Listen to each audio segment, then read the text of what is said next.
Hey guys, it's me, Lavina, from the Help My Beauty Biz channel. And today I want to talk about what it is that we really do in the beauty business, right? So if you are a hairdresser, if you are a lash technician, if you are an esthetician, if you do anything in the beauty business, your main job is to make people feel important. And I think along the years, people have really lost sight of what it looks like to make people feel important. And it literally starts at the beginning of your journey with your stylist, like the minute they contact you till the next time they come back.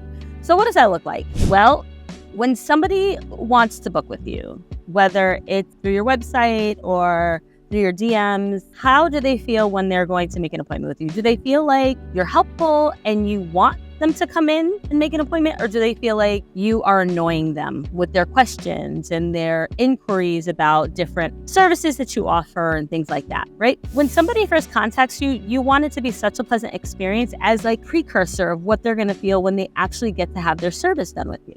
The second thing, which is super, super, super important, is what is their first impression when they meet you?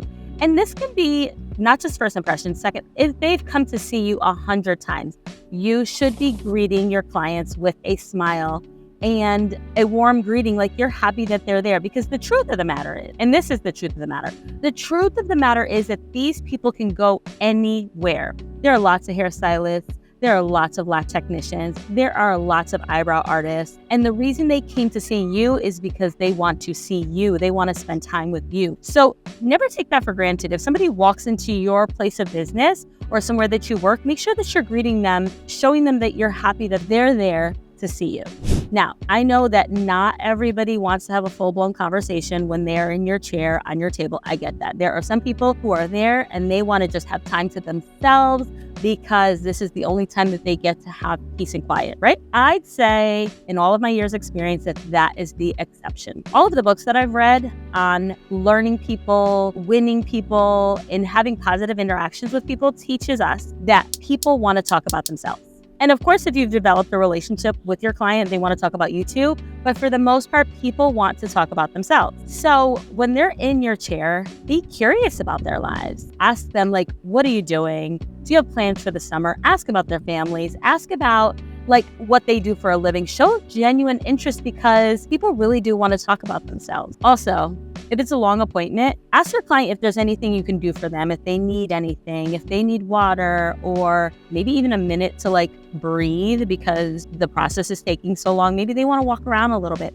But ask them if they need anything. Show that you're genuinely interested in them. I mean, truthfully, the beauty business is the kind of business where if you don't like people, you really should not be in it. I love people personally. People are my jam. I love to be around them. I love to talk to them. I love to get to know them. I love to know what they're doing with the summer and the fall and the winter. I just really love people. And so for me, this is like a no-brainer. And I think people, when they're in, especially in the beauty industry, because you're so close to them, like you are in their personal space. And when you're in somebody's personal space, somebody allows you in that space, it's very intimate. And we should really treat it as the honor that it is. The other thing that I am really good at, and I think people should practice, is remembering details about your client. When I first started and it was just me and all the clients were mine, I would always remember the details about clients' lives. Like I'd be like, oh wait, you did this, or you're going here, or you did that. And people thought that I kept the notebook, but I didn't. I really just was genuinely interested in their lives. So I remembered because I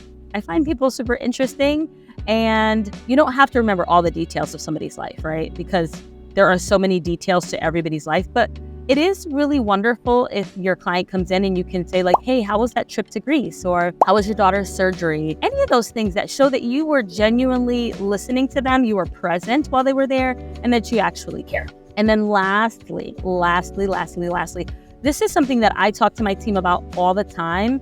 It is saying somebody's name, right? First of all, knowing how to pronounce somebody's name, let's start there. Make sure that you know how to pronounce their name. And if you don't know, ask. Because as somebody with a complicated name that doesn't really make sense in the English language, people call me all kinds of things. And I don't care if you've met me 5 times. If you don't know how to say my name, I will not be offended if you say, hey, how do you say your name? So that's first. Make sure you know how to pronounce your client's name, 1. And 2, use their name when you get an opportunity. Because again, in all the books that I've read about dealing with people, the one line that I've never forgotten, and I learned it probably like 15 years ago, is that somebody's name is the sweetest sound to them. So make sure that you're using their name when you are talking to them, if you are referring to them, if you are asking them a question and they're over there and you don't want to just say like, hey, you want to know their name. And that is especially important with checking out. Super, super important. Checking out and rebooking, right?